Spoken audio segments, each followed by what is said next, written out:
Gentlemen, welcome to Living with Purpose podcast. I am so delighted to have you two gentlemen on this podcast. Our guests today are Mark, Lindsay, and Duane Gibson. They both are very good friends, and they both represent different set of principles, a conservative principle and a liberal principle. We're not going to get too much into the politics in this conversation, but we are going to chat about how they have got to where they are, what have been some of the formative parts of their journey in their life. And then they're going to share a little bit about the importance of purpose and how purpose is driving the work that they do. So, with that, please join me in welcoming Mark and Duane to the show. Thank you very much. It's a pleasure to be here. Well, great. Thank you both very much. And let me just start off by, Mark, you starting off first, and then Duane can go. Just share for our listeners your journey. You have such a fascinating journey from where you grew up to what you're doing now. Well, I grew up in Shaker Heights, Ohio, outside of Cleveland, and became a lawyer, practiced law, was living a wonderful life until I met with my member of Congress, and he said that I was going to learn a lot more about the law in Congress. So I ended up going there, and he was right. I learned a lot more about it. In the course of that, I ran into my old friend, Duane Gibson, who we went to law school together.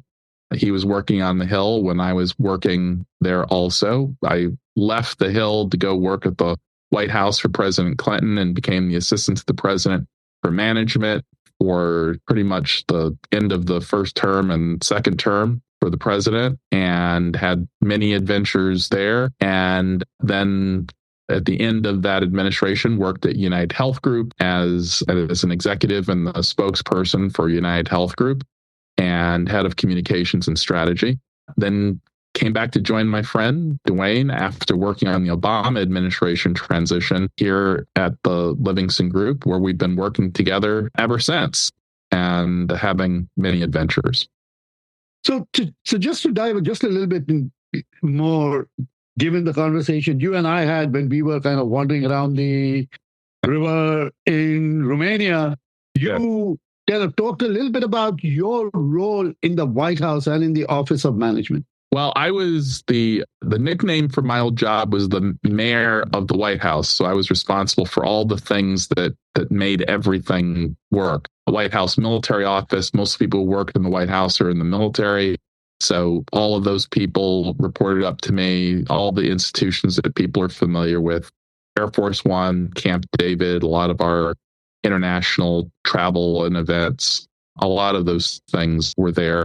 A lot of the logistics of dealing with Congress I dealt with, and how we went about doing things, everything from information technology to the mechanics of finance for how we did all that. So all of those things.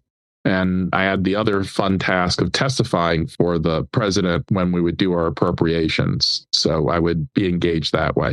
And was very much involved with a lot of the political controversy, but also was involved in a lot of the planning for some of the more interesting things that we got a chance to do. So as an airplane buff, you've got to give me a little bit of insight on Air Force One. It's a unique airplane. There are two of them, tail number 2900 and 2800. They're identical aircraft. They are a great way to travel. Air Force One flies directly to places. So first time we went to Chicago on Air Force One, it took a lot less time than if you take a commercial flight, because they fly straight there and straight in. And so everything takes less time. You can walk around. They've got showers, and you can go down into the hold and, get your luggage and do all kinds of things. It's a pretty wonderful airplane, and I spent a lot of time on it, on the ground and in the air. So wonderful experience. So Mark, just talk a little bit about what you do now at the firm that both you and Duane are together. So just give a little insight into your work. Well, I think one of the key components is that we work together. We bring, as you've noted, different perspectives to addressing needs of clients. And I think that one of the reasons why we've been so effective in helping clients navigate their interactions with the US government has been because of that partnership and the insight that comes from listening to and having other perspectives and understanding how to address those problems and concerns. So I'd say in a nutshell is we help companies, organizations, individuals, countries be able to do innovative and new things more effectively through our knowledge and experience about how the government works and how they can leverage their experience with the government to bring innovations and improvements on how people do things in a world where I would say a lot of people say they're interested in innovations, but in fact, they usually tend towards the status quo. Thank you, Mark. Turning to Duane, talk a little bit about your journey, and also maybe you both want to just share which law school you went to, where you became friends. So, Duane, if you can just talk a little bit about your journey and your role in the law school, Congress, and then, what you're doing now. Mark doesn't do our story justice, so I'll embellish a little bit more. But I grew up about 40 minutes south of where Mark grew up in Ohio, but I grew up in a rural part of Ohio, not the city. And I went to school at a little high school, never read a book at this high school, meaning like I didn't do any extra work. And got to college, went to a state college in Ohio, Bowling Green, and I did pretty well. I hardly ever read a book. Then in my first semester, I got the worst grades I got in my lifetime. And I said, I better start reading books and I better start doing math problems. And I did. And when I applied myself, I did pretty decently. And that enabled me to get into law school. We went to law school at Case Western Reserve University in Cleveland. At the time, it was a really nice law school. It's still a nice law school. And it gave me a good experience. But the best experience of law school was probably on my first day. They assign all your classes. You don't get to pick anything. I walked in and just sat down. And I sat down next to this Mark Lindsay. And the first time we said hello and such. And the first time I heard him open his mouth, he said something extraordinary. And it was like in response to a question that the teacher asked. And I'm like, whoa, this guy is really, really smart. And I'm going to sit next to him in every single law school class I can, because if I do, they're going to call on him and not me because he's so smart and articulate. And that rings true to today. I mean, Mark is not only probably the most intelligent person I know, he's absolutely articulate, and he brings a lot of very relevant details to bear on not only what we do, but what we discuss. And I think second to my wife, I spend more time with Mark than anyone else because he sits a couple feet down the hall from me here. And I've always respected him. I've always listened to him. And I think we amplify each other's strengths. So I came to law school from basically a small town in Ohio, a state school, and I wasn't wealthy. My father owned a small business, steel manufacturing company, made stainless steel equipment and such. I worked in that business. I cleaned the floors and I welded steel and I would help load trucks. So I grew up basically getting dirt under my fingernails. And so that was, for me anyway, a very fun. And I earned money in high school and in college. I'd work in the summer there. And I'd had my own little businesses. I drove around in a van and I sold things at flea markets. I sold shoes and sunglasses and jewelry. So I kind of became a little bit of an entrepreneur.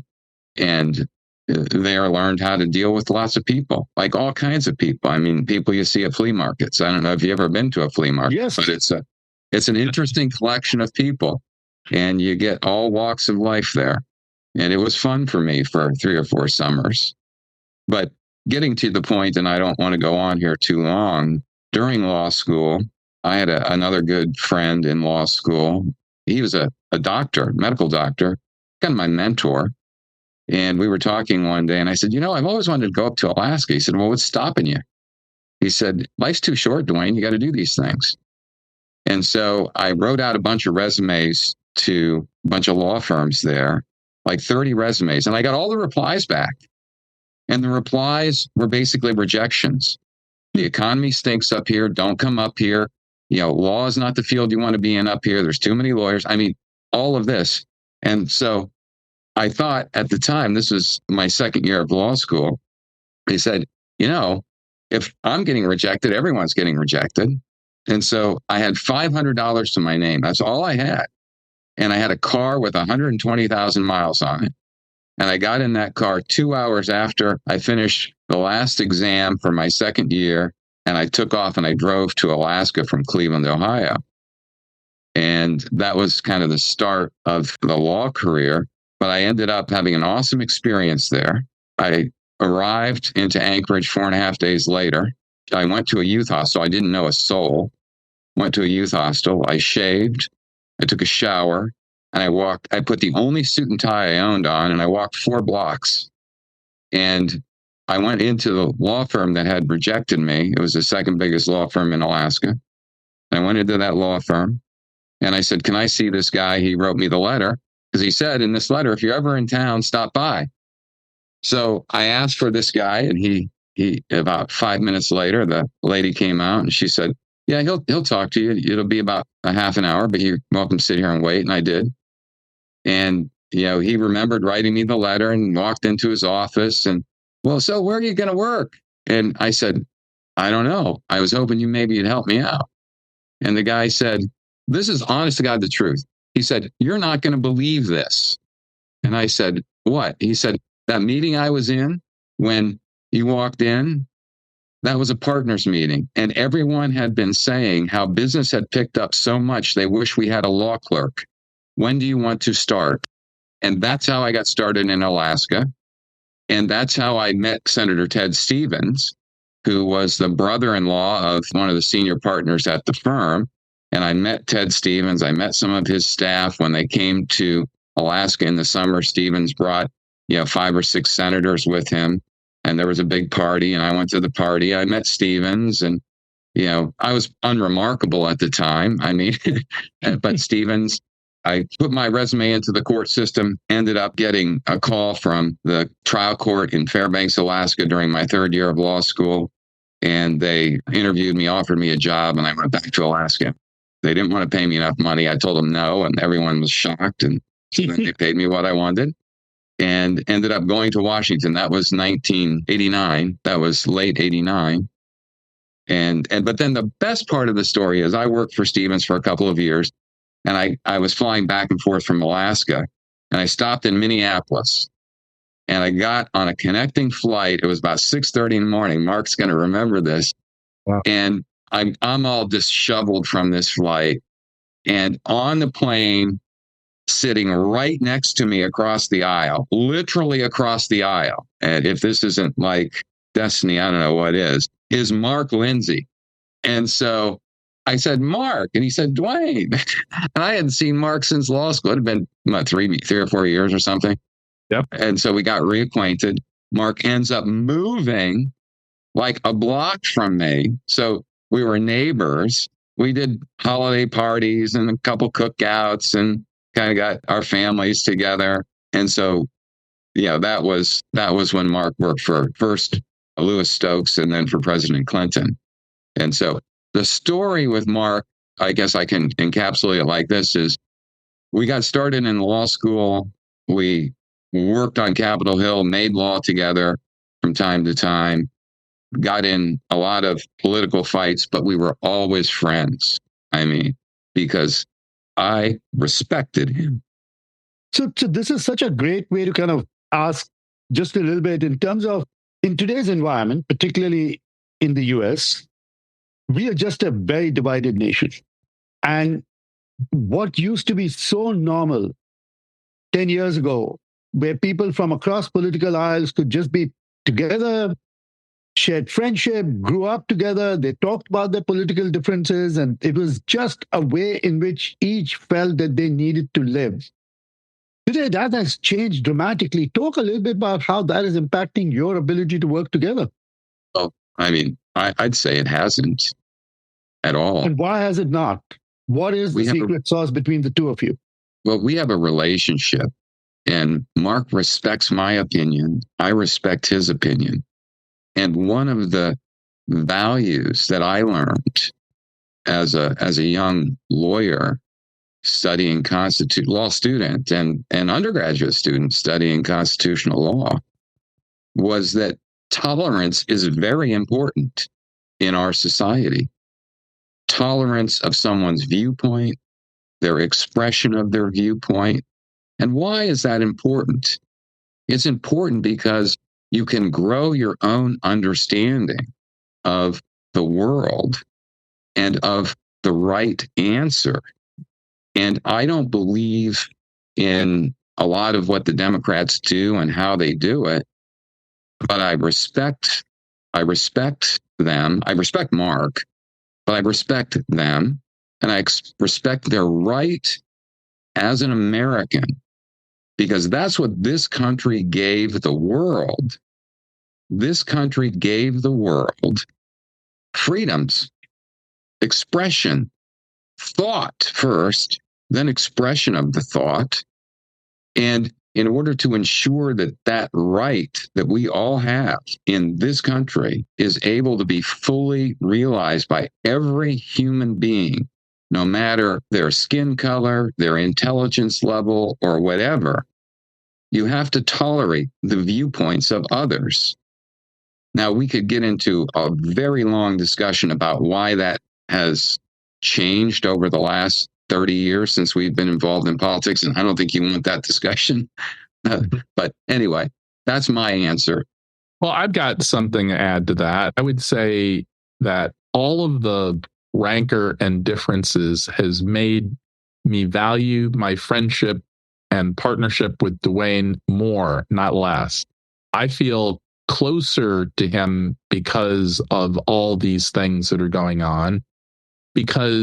And I think a lot of it is the nature of our work, in that we work with people who are, in many cases, innovators.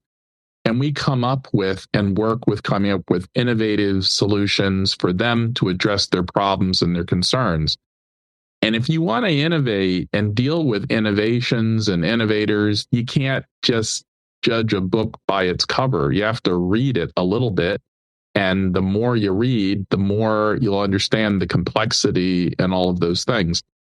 And I think what I fundamentally have learned is that I learned something new from Duane all the time. And for 30 plus years, I learned new things. And so it makes me smarter to work with him.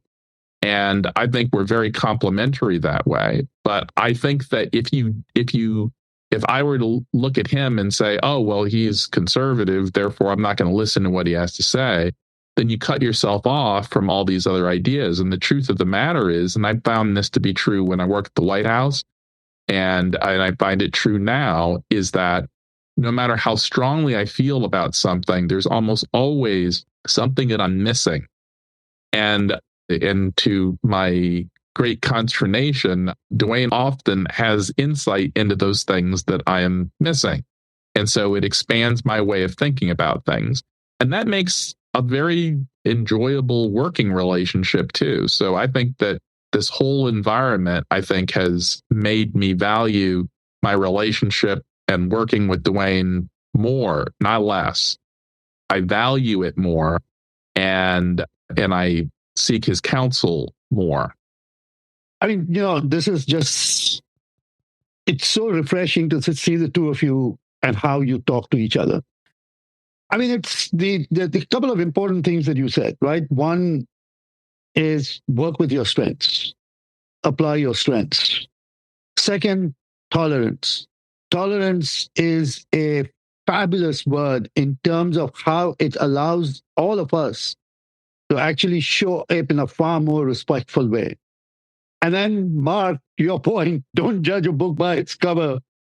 Learn about everybody. And by learning about somebody, you actually form these deep relationships. And it's the deep relationships that actually count.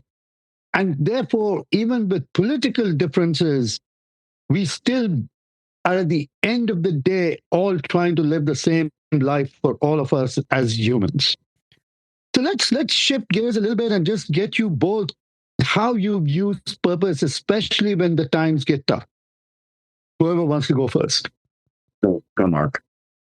Well, I think that purpose is really important. And I think that for me, I grew up in the midst or the tail end of the civil rights movement here in the United States. And frankly, my parents were involved with all of those. They were kind of groundbreakers in their fields and faced a lot of challenges in doing so. They were the first in their families to go to college and do many other things in their careers. And so for me, the message that I received from my parents and my grandparents and my great-grandparents, who I knew also, was make things better for those people who come after you. And so my principal purpose is to use what opportunities that I have to create opportunities for others. Both Duane and I spend a lot of time working with people who are at different stages of their career to give them advice and to help them along. And that's really, really important to us because I measure my success by my ability to be able to make a difference in people's lives who need a little bit of a helping hand. And there have been a series of folks that I've been able to do very little for, but then they take it the rest of the way to be helpful. That purpose is very gratifying and very helpful. The other one is to make something of opportunities. And I think the nature of our relationship between Duane and I think are a good example of that, is to be a little bit contrarian. So while people come to Washington and want to believe that nobody gets along and that everybody who doesn't believe what they believe is wrong, I love introducing them to Duane. And I literally had a friend, someone we worked with, who I said, well, it's hard to believe that Duane's a Republican, wouldn't you say? And she looked at me and she said, why do you say that? And I said, say what? I said, you said he was a Republican. I thought he was your friend. And I said, no, he is my friend and he is a Republican. She says, no, he isn't. And I said, yes, he is. And she couldn't even believe it because she thought he was like the most wonderful guy ever. And in her way of looking at things, that meant he couldn't be a Republican. And I said, well, look again.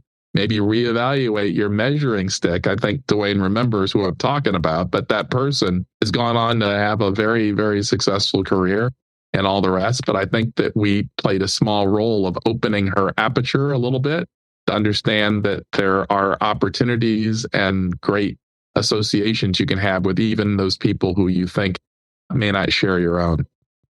That's so fabulous. What a nice little story to share there. Duane. So purpose, but I think it's a good question. And, I thought about it a little bit, and that's why Mark went first. So I look at purpose as kind of like the Constitution. Okay. So in law, there's a Constitution. It's the law of laws. And then you have statutory law that follows that. You have regulation, and you have people working, making all those regulations and laws do what the legislature said they should do. Well, the ultimate law is the Constitution, and purpose is the Constitution. And I think there are two parts of the Constitution when it comes to this question. The first part is the personal part of purpose, and the second part is the professional part of purpose. And bound up in the first part, the personal, are things that have to do with yourself and things that have to do with others you care about.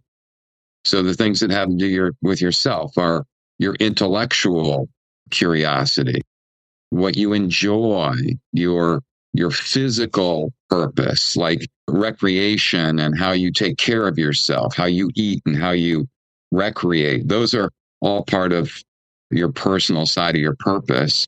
And so I try to balance those, meaning I try to keep them in balance and not emphasize one over the other all the time, but do them all and do them as well as I can.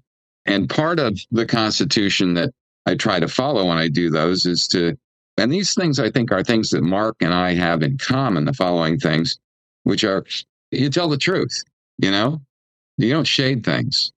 You do what's right based upon the judgment that God gave you and that your parents brought you up with. You do what's fair to people and you treat people in a fair, open, and honest way. And I like to do things efficiently. I don't like to waste. And that's kind of part of my underlying purpose. So those are some of the personal side. And then the professional side, those carry over. And, I try to, on the professional side, I try to always bring someone value. Right? If I'm working for someone and they're paying me money, I try to give them more value than they pay me in money. Because if I do that, they're going to want to pay me more because they're going to see that I'm doing things in the right way for them.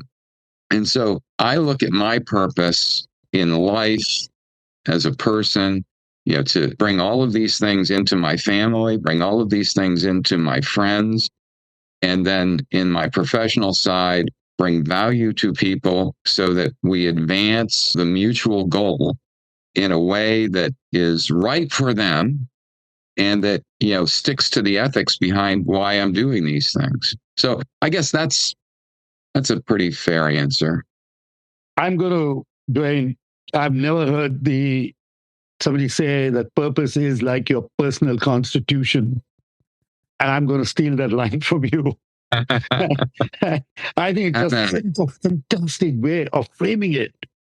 It is one of the most fabulous ways of framing what purpose is. So let's end the show with both of you just sharing your one golden nugget, a piece of wisdom that you want to leave people behind with. Well, only thing I would add is that I often tell the folks that I work with this observation, as it was told me a long time ago, and that is that the world is made up of more things that you don't know than what you do know, and that you should do your best to be prepared and informed so that you can manage those unknown things, but always with a certain degree of being humble and aware of the fact that there are things that you're going to discover in all the directions you go, even in places that are very familiar. And always, to linking into what Duane said, treat other people like you'd like to be treated. Listen, there's something to be learned from everyone and value in all people. And I found that to be something that's always stood very well for me. Try to always give back more than you've taken. Thank you. Duane? And I'd say if there's a golden nugget, be open to everybody. See how you can contribute to others.